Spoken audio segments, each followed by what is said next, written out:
Hoje é dia do aposentado e dia da Previdência Social. E para a gente falar um pouquinho sobre esses assuntos, nós convidamos a Júlia Guimarães Florim, especialista em direito previdenciário. Ô, Júlia, no meu programa é a primeira vez, né? Bem-vinda ao nosso programa, primeira viu? Vez. Júlia, deixa eu fazer uma pergunta para você. Quais foram aí as principais mudanças na legislação previdenciária nos nossos últimos anos? Nos últimos 5 anos, nós tivemos grandes mudanças na legislação previdenciária, principalmente com relação ao aumento da idade mínima para a aposentadoria da mulher, né? Além disso, a aposentadoria especial, que antes permitia a conversão do tempo especial em comum para adiantar a aposentadoria, a partir de 2019 já não é mais permitido. E hoje em dia também a gente não consegue mais aposentar por tempo de contribuição sem idade mínima, o que atrasa um pouco mais o pedido de aposentadoria de muita gente. Júlia, me diga uma coisa, o que os trabalhadores precisam entender sobre essas novas mudanças? O trabalhador tem que entender que o meu INSS não é muitas vezes fidedigno às informações de trabalho. Então, é preciso fazer o planejamento previdenciário para cômputo correto de todos os tempos de contribuição. Muitas vezes nós temos contribuintes aí que ficaram por anos trabalhando sem registro em carteira, mas que podem ter o reconhecimento desse tempo no INSS, embora ele não esteja no meu INSS. Então, por isso é importante fazer a conferência do extrato CNIS, confrontar com a carteira de trabalho e, havendo algum tipo de divergência, procurar um advogado especializado para poder corrigir todas as inconsistências no INSS. Falando de um jeito, com uma maneira mais popular para o nosso querido telespectador entender, as novas mudanças querem que a gente morra antes de aposentar? Seria isso, Júlia? Infelizmente, sim. Né? A tendência é que as regras dificultem a cada vez mais o acesso do trabalhador à aposentadoria. O que mudou nas regras? Como é que ficaram as regras agora? E as pessoas que, de repente, já estavam contribuindo faz tempo, já se enquadraram agora nessas novas mudanças ou não, Júlia? Então, sim, a legislação previdenciária, quando ela é alterada, eles prevêem as regras de transição, que são as regras meio termo, para quem já estava contribuindo não se sentir tão prejudicado com as regras novas. Então, hoje nós temos 3 regras de transição que beneficiam quem já estava no sistema previdenciário. Então, nós temos a regra de transição do pedágio 50%, que não prevê uma idade mínima para a aposentadoria e apenas o tempo de contribuição com um pedágio.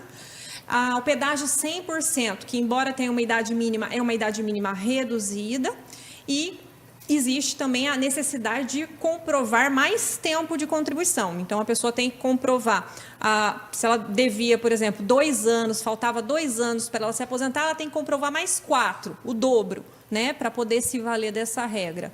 E a outra seria a regra da aposentadoria por tempo de contribuição com a idade mínima progressiva, que é uma tabela do INSS que a idade mínima vai aumentando ano a ano até chegar 62 para mulher, 65 para homem.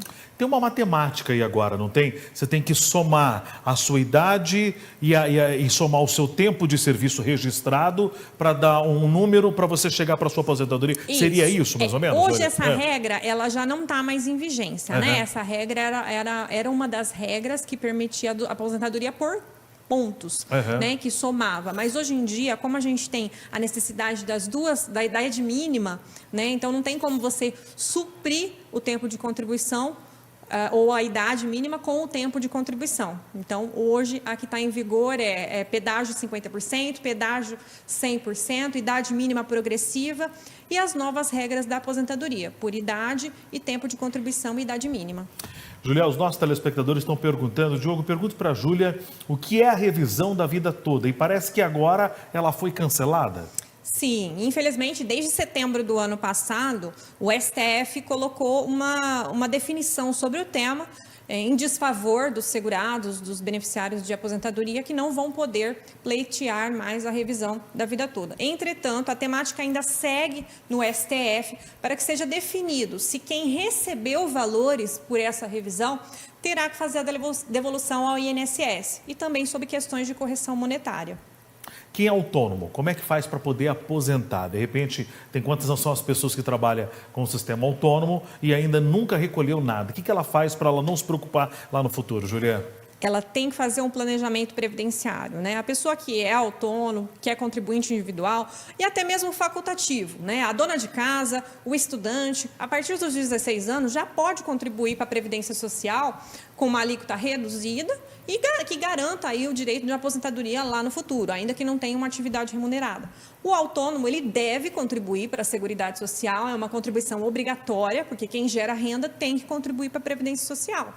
Então, assim, ele tem que fazer o planejamento para ver quanto que ele já contribuiu, o que dá para fazer para melhorar, porque às vezes a contribuição do MEI, por exemplo, é um salário mínimo que ele vai se aposentar. Então, é possível fazer a complementação para melhorar efetivamente lá no futuro essa aposentadoria.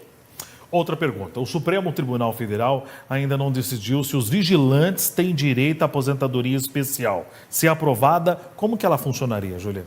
Essa temática também é uma temática polêmica. O STJ já havia definido essa temática há uns 2 anos, mais ou menos, permitindo a aposentadoria especial do vigilante, ainda que desarmado, né? A aposentadoria especial, para quem não entende, né, ela é uma possibilidade da pessoa se aposentar com menos tempo do que o comum. Então, com 25 anos, o vigilante se aposentaria.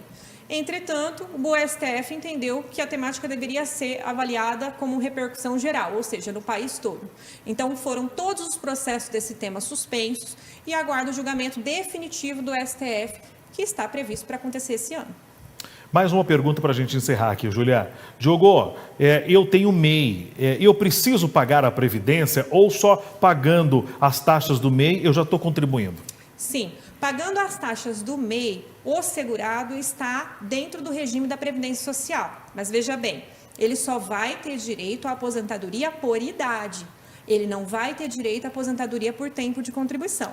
O MEI é a alíquota reduzida de 5%, assim como o contribuinte de alíquota reduzida de 11% não tem direito à aposentadoria por tempo de contribuição. Apenas por idade, 65 para homem, 62 para mulheres.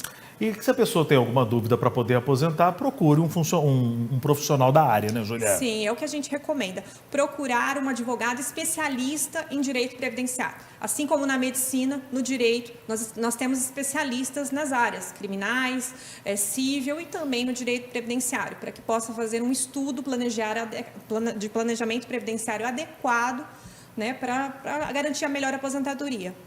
Julia, obrigado pela sua presença. Sempre bem-vindo ao nosso programa, viu? Muito obrigado. Muito obrigado. Dá um abraço ao Davi, viu? Dou sim. Muito obrigado, o esposo dela. Grande comunicador também, viu? Grande abraço. 1h36.